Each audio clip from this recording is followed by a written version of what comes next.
काही रिकामछोट लोक, विशेष करून तरुण पोरं कुचरवाट्यावर बसतात। आता वाटूरला किती कुचरवाटे आहेत काही नाही मला माहित नाही, पण कुचरवाट्यावर बसतात आणि व्हॉट्सअपला टाकतात। काय येतं व्हॉट्सअपला? काय लफडे आहे? व्हॉट्सअप आहे, फेसबुक आहे, इंटरनेट आहे, इंस्टाग्राम आहे, एवढा धुमाकूळ आहे। तुम्ही इतकंही काही टाकलं पोलिसात की सगळ्या टीव्हीवर येतं, चांगली बातमी येत नाही। आता मी एवढी बडबड केली 1-1.5 तास, हे काही नाही येणार। मग कुचरवाट्यावरच्या माणसानं जर काही टाकलं आणि थोडं वाकडं तिकडे टाकलं नागमोडी की लगेच पेपरला येतं, लगेच टीव्हीला येतं।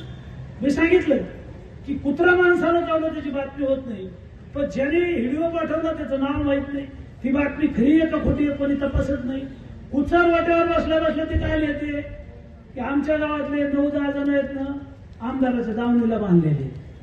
अरे आमदाराच्या दावणीला बांधलेले, तुमच्या गावात वॉटर ग्रीडचं पाणी आणलं, तुमच्या गावात पाण्याची टाकी आणली, तुमच्या गावात सिमेंट रोड आणला, तुमच्या गावात 4-5 सभामंडप आणले, तुमच्या गावात लाडक्या बहिणीच्या पगारा चालू केल्या, तुमच्या गावात संजय निराधारच्या पगारा चालू केल्या, तुमच्या गावात श्रावणबाळ योजनेच्या पगारा चालू केल्या, तुमच्या गावामध्ये जे काही ज्येष्ठ नागरिक आहेत हे पटकेवाले मामा आहेत आता इथं, कलेक्टरला पेन्शन होतं, तहसीलदारला पेन्शन होतं, आमदाराला पेन्शन होतं, कलेक्टरला पेन्शन होतं, मंत्र्याला पेन्शन होतं, मुख्यमंत्र्याला पेन्शन होतं, सगळ्याला पेन्शन होतं, शेतकऱ्याला नव्हतं। आता तुम्हाला मोदीजींनी अटल पेन्शन योजना आणली, ज्याचं वय 65 वर्षापेक्षा जास्त आहे, अशांचं मानधन पगार चालू केलेले आहेत आणि कोणाला करायचे असलं तर करू शकता।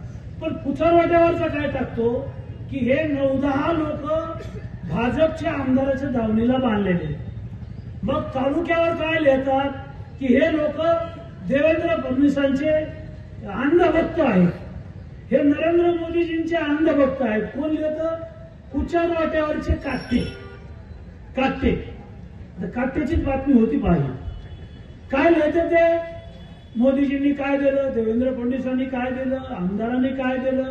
आणि तुझ्या गावात जे आलं ना ते बबनराव लोणीकरनंच दिलं 25 वर्षात, दुसऱ्याने कार्याची डबी दिली नाही, कोणता पक्षावाला असू द्या आणि कोणत्याही पक्षाच्या नेत्याला माझं आव्हान आहे, गावातल्या कोणत्याही सरपंचाला, जिल्हा परिषद सदस्याला, पंचायत समितीच्या सदस्याला तुम्ही कोणत्याही पक्षाकडे जा तुमच्या आणि कार्याची डबी आणून दाखवा, नाहीतर झेंडूबामची बाटली आणून दाखवा डोक्याला लावायला।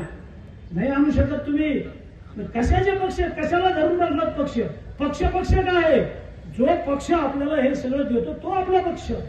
काय जटायू पक्ष आहेत आपल्या तालुक्यात, जटायू पक्ष आहेत। काय पक्ष आहेत? काय आणलं, काय दिलं, काही करणार आहेत? त्याला विचारा या मारुतीच्या पारावर आणि सांगा की आम्ही हे आणतो गावाला, आम्ही ते आणतो।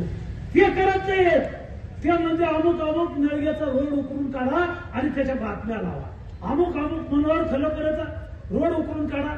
आमचा काही संबंध नाही, ते कोणी माझे नातेवाईक नाही।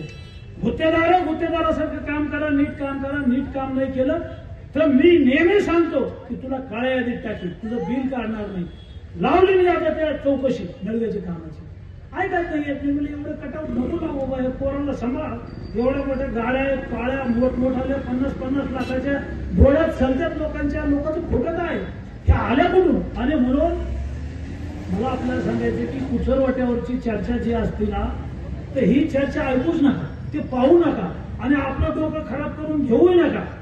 अरे ते कुचरवाट्यावर बसलेले ते 5-6 काटे 10 काटे असतात, त्याच्या माईचा पगार बबनराव लोणीकरनं केला, त्याच्या बापाचं पेन्शन बबनराव लोणीकरनं केलं, नरेंद्र मोदीजींनी 6,000 रुपये तुझ्या बापाला पेरणीला दिले, तुझ्या माईच्या, तुझ्या बहिणीच्या, तुझ्या बायकोच्या नावावर लाडक्या बहिणीचे पैसे आले, तुझ्या अंगावरचे कपडे आमच्या सरकारचे, तुझ्या पायातलं बूट चप्पल आमच्यामुळं आहे, तुझ्या हातातलं ते डबडं मोबाईलचं आमच्यामुळं आहे।